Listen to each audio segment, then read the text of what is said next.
Hi எல்லாருக்கும் வணக்கங்க. இன்றைக்கி நம்ம என்ன பார்க்க போகிறோம்னா டிஎன்பிசி டெட்டு டிஆர்பி ப்ளஸ் பார்த்திங்கன்னா டிஎன்யூஎஸ்ஆர்பி யூனிஃபார்ம் சர்வீஸ் போர்ட் படிக்கிற எல்லாருக்குமே ஸோ முக்கியமான பாயிண்ட்ஸ் எல்லாத்தையும் பார்க்க போகிறோம். அதில் ராமகிருஷ்ண பரமஹம்சர் அவரை பற்றி தான் பார்க்க போகிறோம். அதில் ராமகிருஷ்ண பரமஹம்சரில் ராமகிருஷ்ண இயக்கம் அப்படின்றது தான் டைட்டிலு.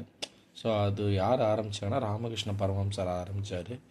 1836 பிப்ரவரி 18 காம்பூர், வங்காளம், அதாவது இப்போ இருக்கக்கூடிய வங்காளம்னா வெஸ்ட் பெங்கால், அதில் தஷ்ணோதரம் அப்படின்ற இடத்துல போயிருந்தார். அவருடைய இயற்பெயர் பார்த்தீங்கன்னா கடகரா சாட்டர்ஜி அப்படின்னு சொல்லுவாங்க. அவருடைய துணியார் பெயர் பார்த்திங்கன்னா சாரதாமணி தேவி அப்படின்னு சொல்கிறாங்க. தட்சிணாயத்தில் உள்ள காசி கோயில் பூசாரியாக இவர் விளங்கினார். இவருடைய முக்கிய சீடர் யார் பார்த்தீங்கன்னா விவேகானந்தருடைய குரு யாருன்னு பார்த்தீங்கன்னா ராமகிருஷ்ண பரமஹம்சர். இப்போ நம்ம கேள்வி எப்படி கேட்பாங்கன்னு பார்த்துக்கணும். ஸோ ராமகிருஷ்ண பரமஹம்சருடைய சீடர் யார் அப்படின்னா விவேகானந்தருடைய குரு யாருன்னு கேட்டிங்கன்னா ராமகிருஷ்ண பரமஹம்சர் அப்படின்னு நாம் வச்சுக்கணும். இவருடைய முக்கிய கொள்கை பார்த்திங்கன்னா கடவுள் ஒருவரே அப்படின்றது தான் இவருடைய முக்கிய கொள்கையாக இருந்தது.